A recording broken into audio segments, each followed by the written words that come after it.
Hey, this is Insanity is Free or Jeremiah Harding again for my podcast thing. I'm just gonna call attention to something that's been pissing me off lately, which shouldn't be too big of a surprise. Obama's red lines. So, we draw this red line in the sand, so-called, or whatever. I'm not even sure if I'm mixing metaphors or not anymore because they use so many of them when they talk about it.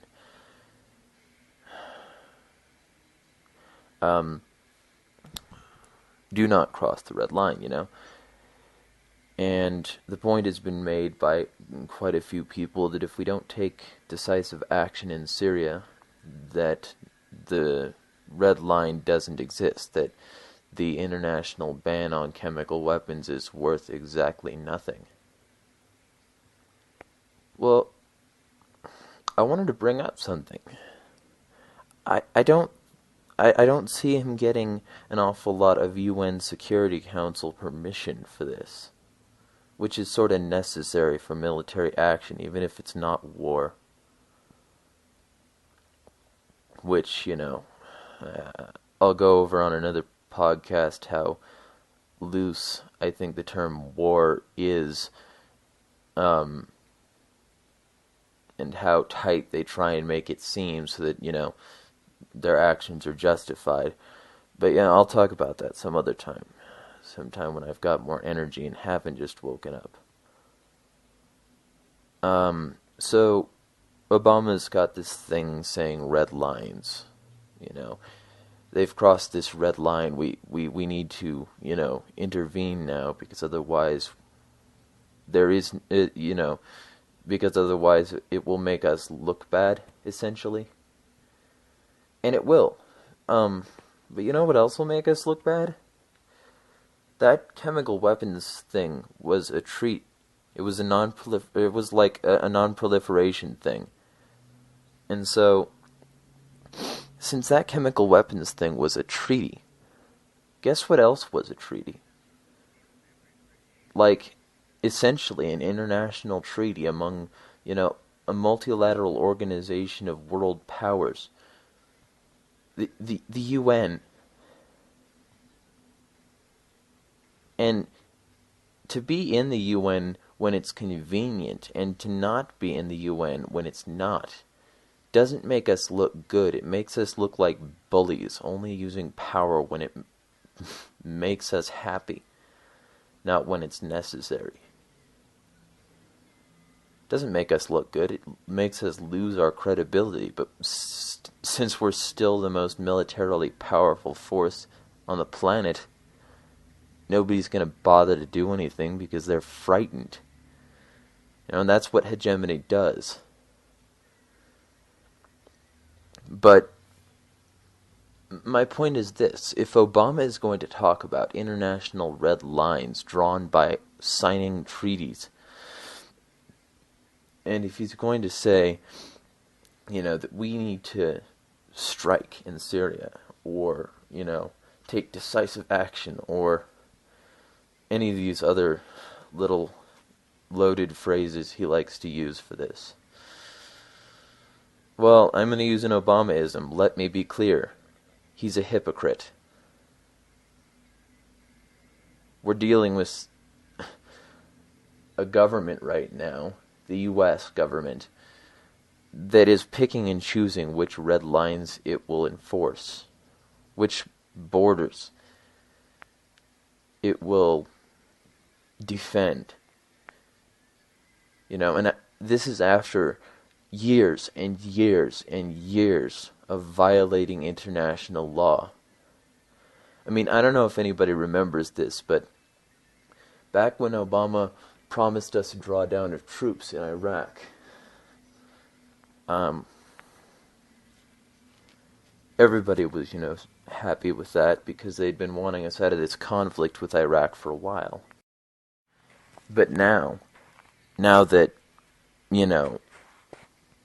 he actually was faced with the task of getting us out of Iraq, he actually wanted to stay. He wanted to stay in Iraq. He thought that leaving that soon would destabilize the region, which, to be fair, it would, which is why we've still got contractors over there, which is something that I'll go over on another podcast. But he wanted us to stay there, and the foreign bodies in charge of, Iraq not only told him no, but they raised him a "we want to try your soldiers for war crimes." Even they knew what was up. Even they knew that this government is not in the business of keeping its promises.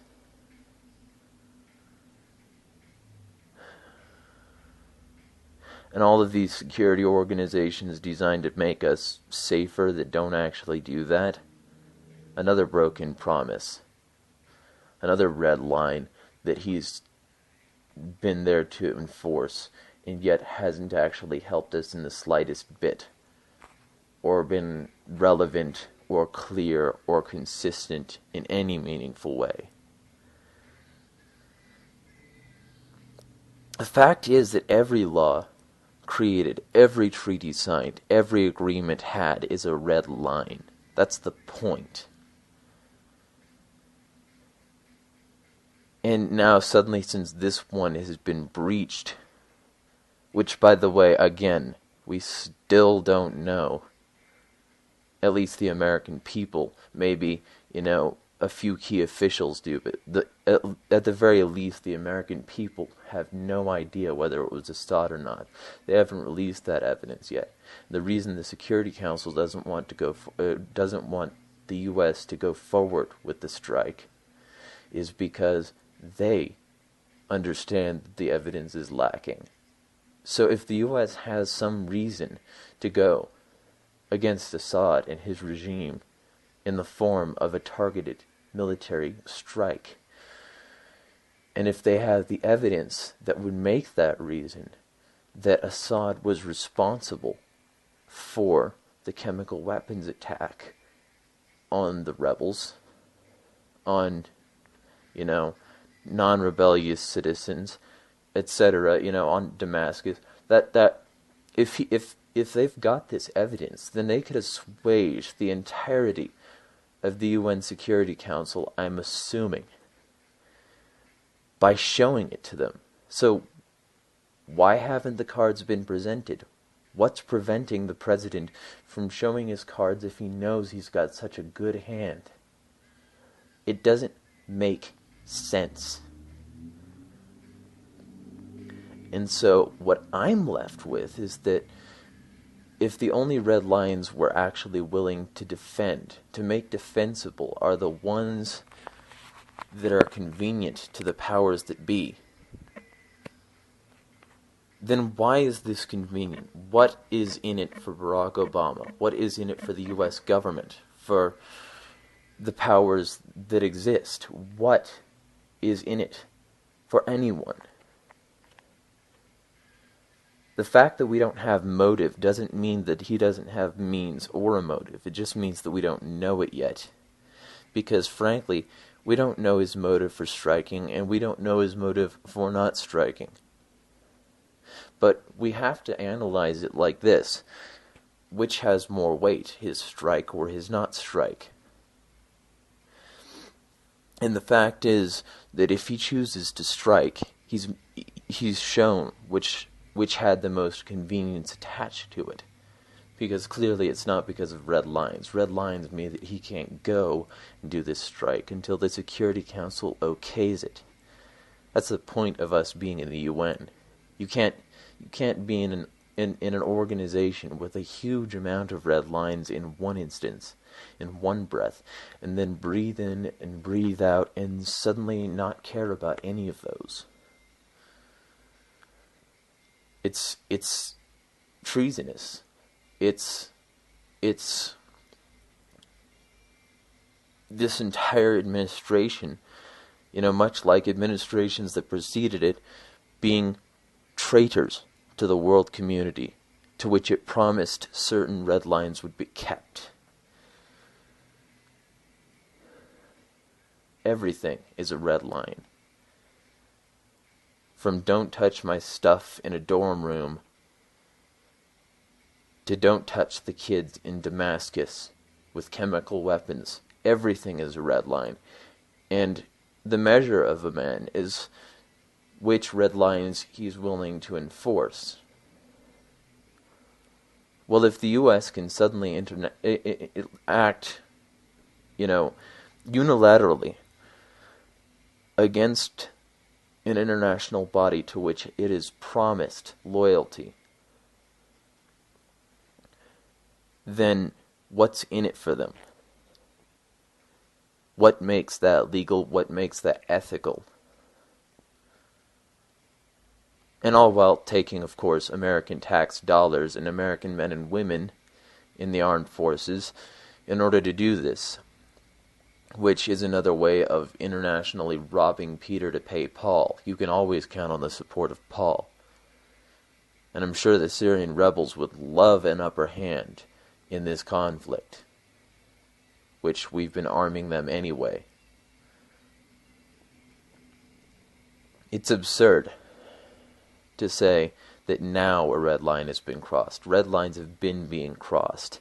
The red lines are practically non-existent. They're a faint smudge on the map of the world, bloodied by the, deaths of countless innocents. If the red lines existed, we've been out of most of our conflicts as U.S. government. We'd have been out of most of our conflicts by now. These red lines are bullshit. Let me be clear. These red lines do not fucking exist. The only reason he's doing this is because something is in it for this government that the other governments of the world do not get to be privy to. And that's why they won't approve it, because they have no idea what's in it for Barack Obama and this government. It's quite the same as the illegal wars that we were in because of George Bush's imperialism. And I don't see many of the left right now coming out against these military strikes.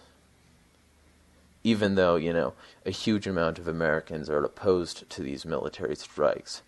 I don't see, a bunch of protests in the street. At least, not anything large scale. But, the protests that are there are good. It's just, I felt I needed to say this because it's practically anarchy in the international community, with every world power doing what they want when they want and dealing with backlash later. There are no red lines. The red lines don't exist. It's the moment we realize this when we can hold leaders accountable. Because if he's going to use this one red line as an excuse to invalidate many others, not only is it inconsistent, but it's treason, and it should be treated as such.